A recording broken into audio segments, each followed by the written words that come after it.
Estimado lector, esta es otra voz que el tiempo casi ha logrado silenciar. Una carta olvidada, escrita por quienes quedan, para que la historia de quienes se fueron tampoco desaparezca. El amanecer del 4 de septiembre de 1943 llegó sin canto de aves. El aire en Varsovia olía a carbón húmedo y pan racionado, ese olor triste que se cuela en las ropas y en la memoria. En el patio del orfanato, los niños estaban formados, algunos todavía con sueño, otros con la mirada llena de curiosidad, como si aquella jornada fuera una excursión. Había un rumor de esperanza entre los adultos, un intento de convencerse de que el tren que los esperaba sería un refugio y no otra trampa más de la guerra. Yo, el maestro Jan Kowalski, los miraba desde la puerta con la lista en la mano. Tenía la voz temblorosa.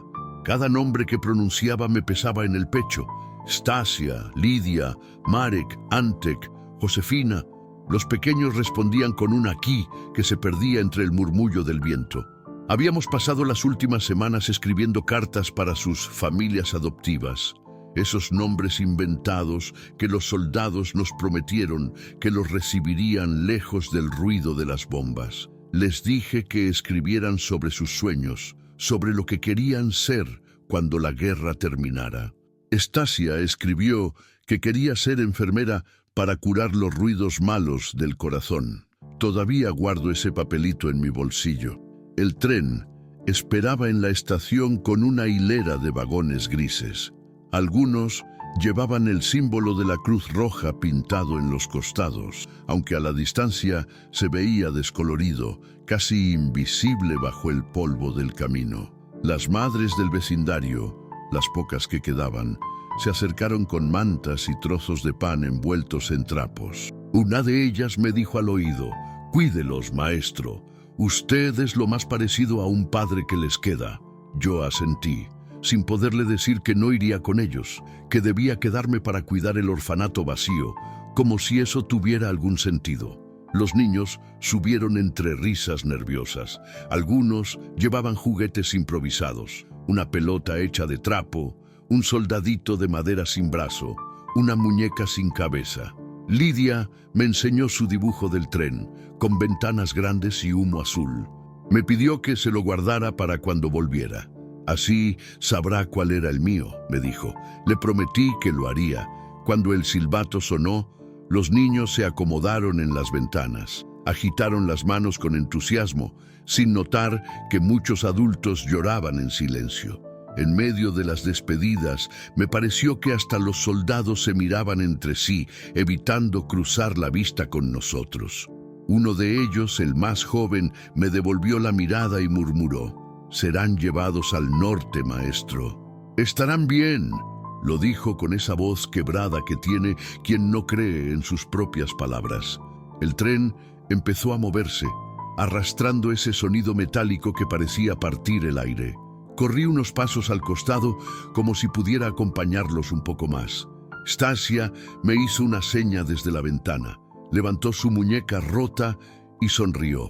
«Nos vemos pronto, maestro», gritó, y el viento se llevó su voz antes de que yo pudiera responder. Cuando el último vagón desapareció entre la bruma, el silencio cayó pesado. Me quedé solo en el andén, con la libreta de asistencia apretada entre las manos. La tinta estaba fresca aún, los nombres recién escritos, como si eso bastara para mantenerlos vivos. Pero algo dentro de mí sabía que no los volvería a ver. No era miedo, era una especie de certeza que duele sin hacer ruido. Regresé caminando despacio hacia el orfanato. El edificio parecía más grande, vacío, con las cortinas agitándose por una ventana abierta. En el suelo del patio había dejado una pelota. La recogí y la guardé en un armario. Me dije que, cuando regresaran, la usaríamos para jugar, que ese juego seguiría esperando. Esa noche, al encender la vela en mi escritorio, abrí el cuaderno nuevo y escribí una sola frase: «Partieron 32 niños rumbo al norte. Que el cielo los acompañe y los devuelva». Luego apagué la vela y me quedé escuchando los ecos de la ciudad.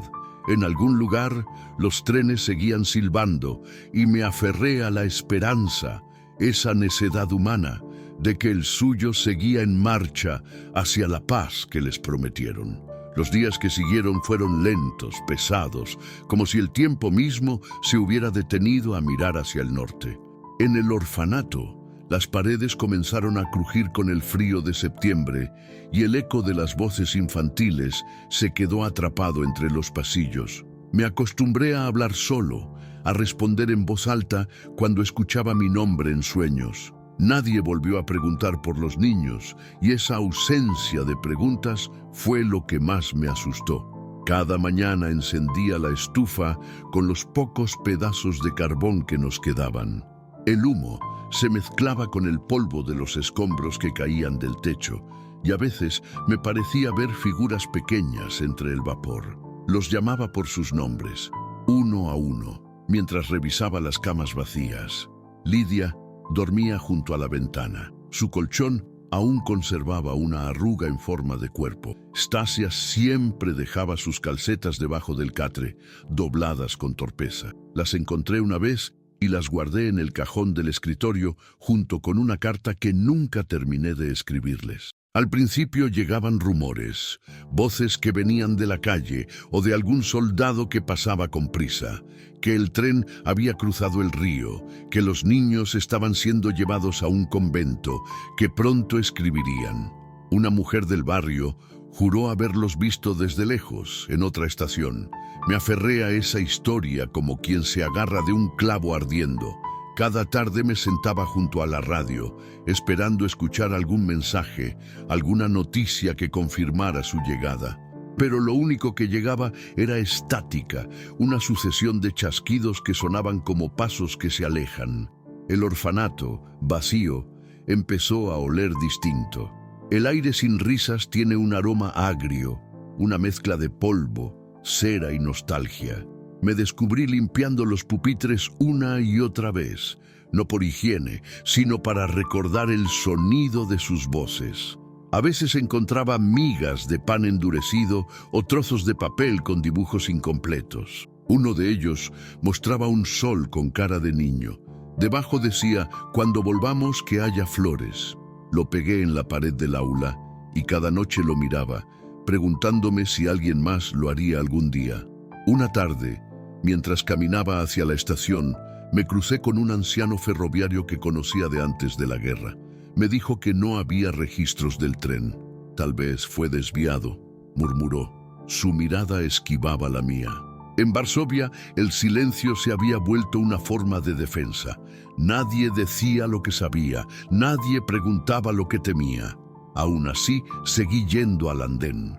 Me quedaba allí, con la libreta en el regazo, imaginando cómo sería verlos bajar, uno por uno, con sus abrigos cortos y las mejillas sucias de carbón.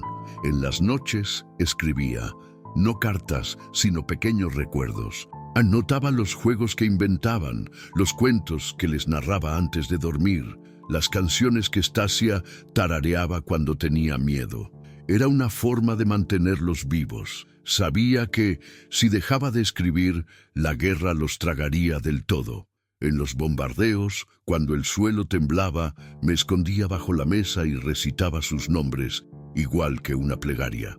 El invierno se acercaba. Los vidrios rotos del orfanato dejaban pasar el viento, y los pocos sobrevivientes del barrio buscaban leña en los escombros. Un día, una mujer me dejó una hogaza de pan a la puerta. Dijo que era en memoria de su hijo, por si algún niño suyo regresa y tiene hambre. Nadie más me hablaba de ellos. Parecía que su ausencia se había convertido en costumbre, en una herida que la ciudad decidió no mirar. Una madrugada, un ruido lejano me despertó. Parecía un tren. Corrí hasta la ventana y por un segundo creí ver luces moviéndose entre la niebla. Me puse el abrigo y salí descalzo a la calle. Pero cuando llegué al andén, solo quedaba el humo de un tren de carga, sin pasajeros. Aún así, me quedé allí, mirando las vías vacías hasta que amaneció. Esa mañana entendí que la espera también es una forma de amor, una forma lenta y cruel. Seguí escribiendo en la libreta, día 43, desde su partida. Todavía confío, Lo repetí muchas veces, incluso cuando mi mano ya no obedecía y la tinta se corría con las lágrimas. Esperar se volvió mi modo de seguir respirando. El 17 de septiembre amaneció con un silencio distinto, el tipo de silencio que se posa antes de la tormenta. El aire olía a metal y los perros del barrio aullaban sin razón aparente. Desde la ventana del aula vacía miré el cielo. Una línea de nubes bajas se extendía como una herida sobre los tejados. En medio de ese gris empezaron a escucharse los motores, primero lejanos, luego cada vez más cercanos, con ese zumbido profundo que hace vibrar las paredes. Habíamos aprendido a reconocer el sonido de los aviones.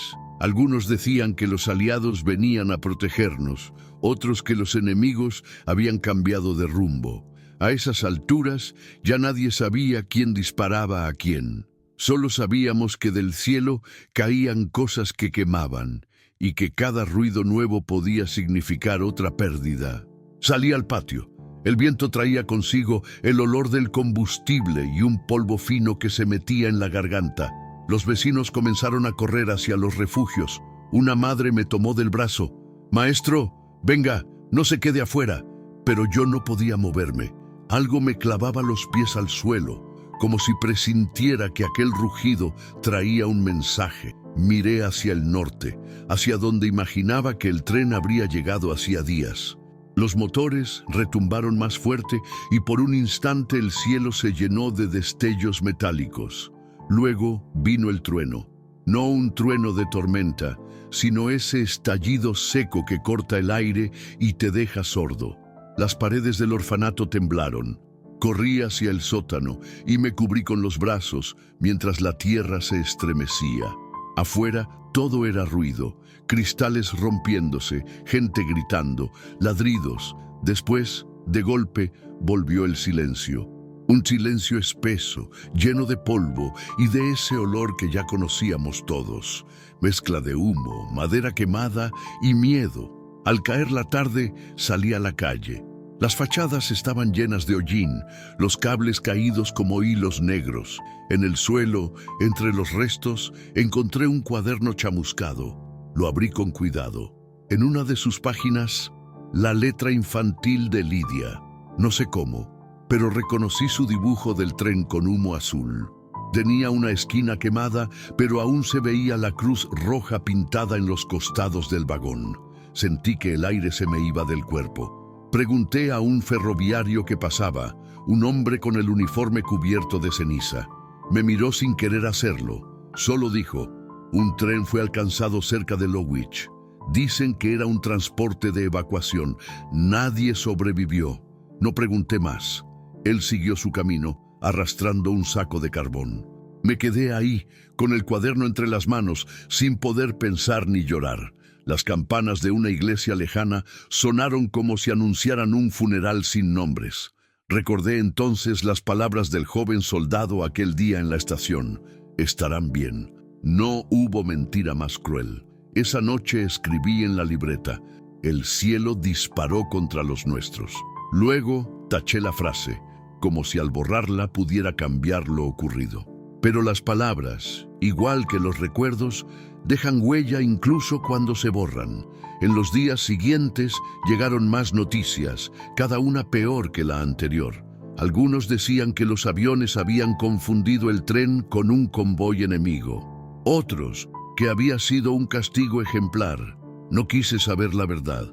Cualquiera de esas versiones era suficiente para romper el alma. Lo único que sabía era que mis niños habían sido traicionados por quienes juraron protegerlos. Me costó volver a hablar. Durante semanas apenas pronuncié palabra.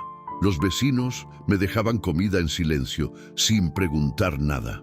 Una tarde, un niño del barrio tocó la puerta del orfanato.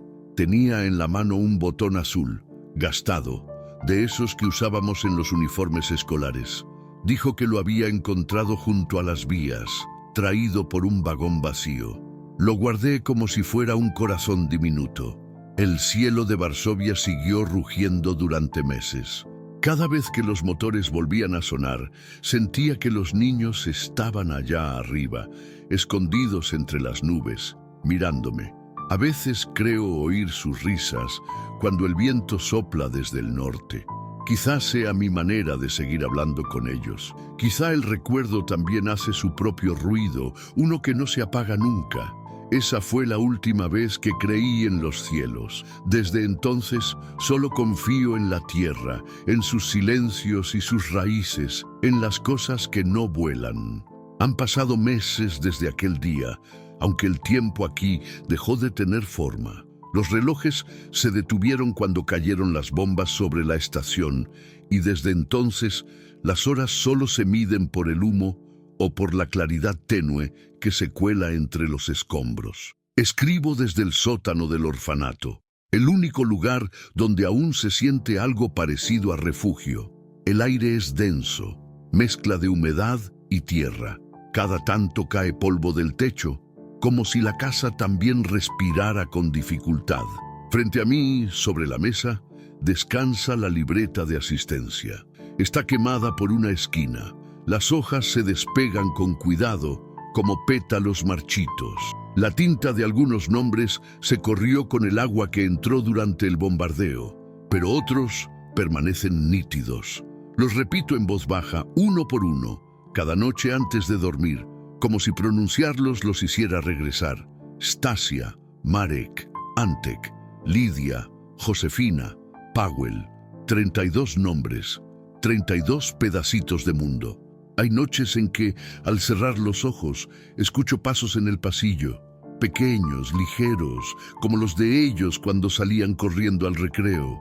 A veces juraría que escucho sus risas, apagadas por la distancia, pero presentes. No sé si es locura o consuelo, quizá ambas cosas.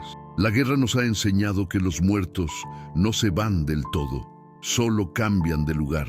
Se esconden en las grietas, en los cajones, en los recuerdos que no sabemos soltar. El orfanato está casi en ruinas. En lo que fue el aula principal hay una pared aún de pie, con los dibujos pegados por ellos antes de partir. Algunos se han descolorido, otros, milagrosamente, siguen brillando. El sol con cara de niño, las flores torcidas, los trenes que iban hacia la paz. Me siento frente a esa pared cada tarde y me parece escuchar su murmullo, como si me dictaran qué escribir. A veces me regañan. No nos llores tanto, maestro. Mejor escribe bonito. He perdido la cuenta de cuántas cartas he escrito. Algunas las he enterrado junto al patio, dentro de frascos vacíos de tinta. Otras las he escondido entre los libros de lectura, por si algún día alguien vuelve a abrirlos. Escribo no para entender, sino para no olvidar, porque si sus nombres se borran, si sus risas se disuelven, entonces habrán muerto 2 veces. Una tarde de diciembre, mientras buscaba leña, encontré entre los restos del techo una muñeca sin cabeza. Era la de Stasia. Su vestido estaba ennegrecido, pero conservaba un lazo azul. Lo limpié con el borde de mi abrigo y lo puse junto a la libreta. Ahora descansa allí, como si vigilara que no deje de escribir. Ese pequeño objeto se volvió mi fe, una prueba de que existieron, de que no los inventé para no sentirme solo. Los días fríos son los más duros. El viento se cuela por las rendijas y apaga la vela. Entonces enciendo otra y leo en voz alta sus nombres, una vez más, para que el silencio no los devore. Es un ritual, una resistencia mínima. Si los digo, viven. Si los callo, la guerra gana. A veces pienso en los aviones, en los hombres que apretaron los botones creyendo que salvaban al mundo. Me pregunto si duermen tranquilos. Tal vez no saben que aquel tren llevaba canciones infantiles, dibujos doblados, dientes de leche guardados en pañuelos, que no eran soldados, sino sueños. Pienso en eso, y me duele no poder odiarlos del todo. La guerra convierte hasta el corazón más limpio en un engranaje ciego. Hoy, al escribir esto, sé que quizá nadie lo lea, pero si alguien, en algún futuro sin sirenas, encuentra esta carta, le pido algo sencillo. Pronuncie sus nombres. Léalo en voz baja, aunque sea una sola vez. Cada sílaba será un soplo de vida. Cada nombre, una chispa que se niega a apagarse. He aprendido que recordar es otra forma de amar. Por eso sigo aquí, con la libreta abierta esperando. Tal vez el cielo algún día devuelva su risa. Tal vez el viento traiga un eco de tren, y entonces sabré que me escucharon. Hasta entonces escribiré, porque si algo aprendí de ellos, es que las palabras pueden ser refugio, y que, mientras alguien las lea, ningún niño se pierde del todo. Querido lector, gracias por llegar hasta aquí, por permitir que estas voces respiren otra vez. Tal vez nunca sepamos sus rostros, pero sus nombres viven en cada palabra escrita, en cada silencio que elegimos escuchar. Que esta historia, como tantas otras que la guerra intentó borrar, encuentre en ti un lugar donde quedarse. Recuerda, mientras alguien pronuncie un nombre con ternura, nada está completamente perdido.